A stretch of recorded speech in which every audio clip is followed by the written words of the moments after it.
And now a little story from the Appleseed. 85, 86, 87. $1.87. That was all. And 62 cents of it was in pennies. Pennies saved 1 and 2 at a time by bulldozing the vegetable man or the grocer or the butcher until one's cheeks burned with the silent imputation of parsimony that such close dealing implied. $1.87, 3 times Della counted it. $1.87. And the next day would be Christmas. There was clearly nothing to do but flop down on the shabby little couch and howl, so Della does it, which instigates the moral reflection that life is made up of sobs, sniffles, and smiles, with sniffles predominating. While the mistress of the home is gradually subsiding from the first stage to the second, take a look about the home. A furnished flat for $8 a week. It does not exactly beggar description, but it has that word on the lookout for the mendicancy squad. In the vestibule below, there is a letter box into which no letter will go. Also an electric button from which no mortal finger can coax a ring. Also appertaining thereunto is a card bearing the name Mr. James Dillingham Young. The Dillingham had been flung to the breeze in a former period of prosperity when its possessor was making $30 a week. Now, since the salary had shrunk to $20, the letters on the word Dillingham looked blurred, as if they were contemplating contracting down to a simple, unassuming D. But whenever Mr. James Dillingham Young came home and reached the flat above, he was greatly hugged and called Jim by Mrs. James Dillingham Young, already introduced to you as Della, which is all very good. Della finished her cry and attended to her cheeks with a powder rag. She stood by the window and looked out dully at a gray cat walking a gray backyard. The next day would be Christmas Day, and she had only $1.87 with which to buy a present for Jim. She had been planning for months with this result. She had been saving every penny. $20 doesn't go far. Expenses had been greater than she had calculated. They always are. $1.87 with which to buy a present for Jim. Her Jim. Many a happy hour she had spent thinking of something nice for him, something fine and rare and sterling, something just a little bit near to being worthy of the honor of being owned by Jim. Suddenly, she whirled from the window and stood in front of the mirror. Her face had gone white in 10 seconds, but her eyes were shining brilliantly. Rapidly, she pulled down her hair and let it fall to its full length. Now, there were 2 treasures in which the James Dillingham Youngs both took a mighty pride. One was Jim's gold watch, which had been his father's and his grandfather's. The other was Della's hair. If the Queen of Sheba had lived in the flat across the air shaft, Della would have let her hair out the window to dry some day, just to depreciate Her Majesty's jewels and gifts. If King Solomon had been the janitor, with all of his riches piled up in the basement, Jim would have pulled out his watch every time he passed, just to see the king pluck at his beard with envy. And now Della's hair fell about her, rippling and cascading like a cascade of brown waters. It reached below her knee and made itself almost a garment for her. Then she did it up again rapidly and nervously. She faltered for a minute and stood still while a tear or two fell on the worn red carpet. Then on went her old brown jacket, On went her old brown hat, and with a whirl of skirts and that brilliant sparkle still in her eyes, she fluttered out the door and down the stairs to the street. Where she stopped, the sign read, Madame Sophronie, hair goods of all kinds. One flight up, Della ran. She collected herself, panting. Madame, large, chilly, too white, hardly looked the Sophronie. Will you buy my hair? I buy hair. Take your hat off and let's have a sight at the looks of it. Down rippled the brown cascade. Madame, weighing the mass with a practiced hand, said, $20. Oh, give it to me quick. Oh, and the next 2 hours tripped by on rosy wings. Forget the hashed metaphor. Della was ransacking the stores looking for Jim's present. She found it at last.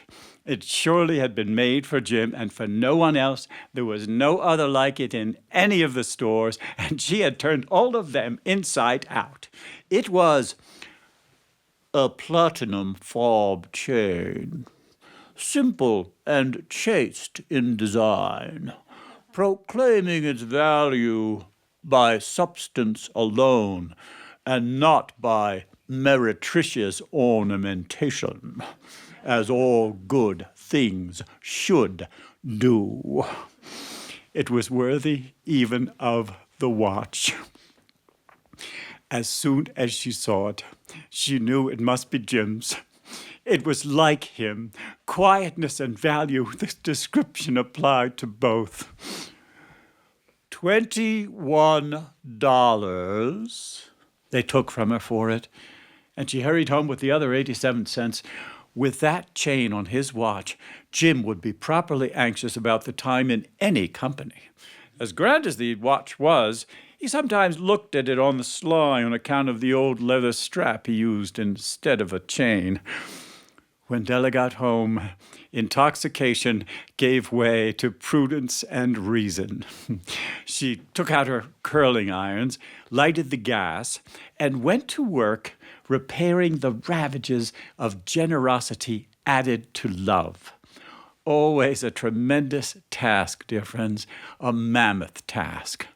Within 40 minutes, her head was covered with tiny, close-lying curls that made her look wonderfully like a truant schoolboy.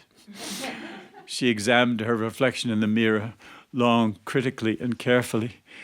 If Jim doesn't kill me before he takes a second look at me, he'll say I look like a Coney Island chorus girl. But what could I do? What could I do with $1.87? At 7 o'clock, the coffee was made, and the frying pan was on the back of the stove, hot and ready to cook the chops. Jim was never late. Della doubled the chain in the palm of her hand and sat on the corner of the table by the door he always entered. Then she heard his step away down on the first flight, and her face went white. She had a habit of saying little prayers about the simplest everyday things, and now she whispered, "Dear God, please make him think I'm still pretty." The door opened, and Jim stepped in and closed it. He looked tired and very serious. Poor fellow, only 22 years old and to be burdened by a family. He needed a new overcoat and was without gloves. He stopped inside of the door, as motionless as a setter on the scent of quail. His eyes were fixed on Della, and there was an expression in them that she could not understand. It was not anger, nor disapproval, nor horror, nor any of the sentiments that she had been prepared for. He simply stood there with that peculiar look on his face. Della wriggled off the table and went from, "Jim, darling, don't look at me that way. I've had my hair cut off and sold it because I couldn't live through Christmas without giving you a present. It'll grow out again. You won't mind, will you? I just had to do it. My hair grows awfully fast. Say Merry Christmas, Jim, and let's be happy. You don't know what a beautiful, nice present I've got for you. You've cut off your hair, said Jim laboriously, as if he had not yet reached that patent fact after the most difficult mental labor. Cut it off and sold it. But don't you like me just as well anyhow? I'm me without my hair, ain't I? Jim looked about the room curiously. You say your hair is gone. You needn't look for it, Jim. It's gone, I tell you, gone and sold too. Maybe the hairs on my head were numbered, but no one could count my love for you. Shall I put the chops on, Jim? Out of his trance, Jim seemed quickly to wake. He enfolded his Della. Let us for 10 seconds regard with discreet scrutiny some object in the other direction. $8 a week or $1 million a year. What is the difference? A mathematician or a wit would give you the wrong answer. The Magi brought wonderful gifts, but that was not among them. This dark assertion will be illuminated later on. He reached into his pocket, pulled out a package, and placed it upon the table. Don't make any mistake about me, Dell. I don't think there's anything in the way of a haircut or a shave or a shampoo that would make me like my girl any less.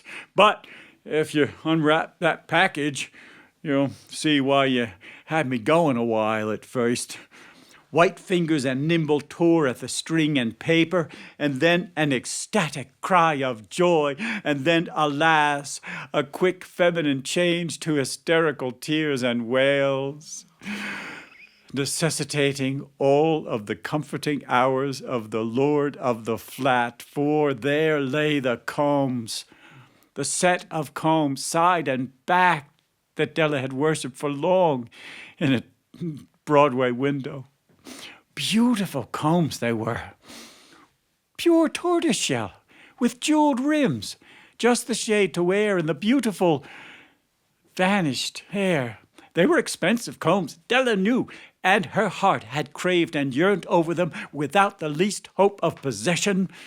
And now they were hers, but the adornment that would have adorned the coveted adornments was gone. And she hugged them to her bosom and was able to look up in a moment with a smile and dim eyes and say, "My hair grows back awfully fast, Jim." Oh! She leaped up like a singed cat from the fireplace. Jim had not yet seen his beautiful present. She held it out to him eagerly on the palm of her hand.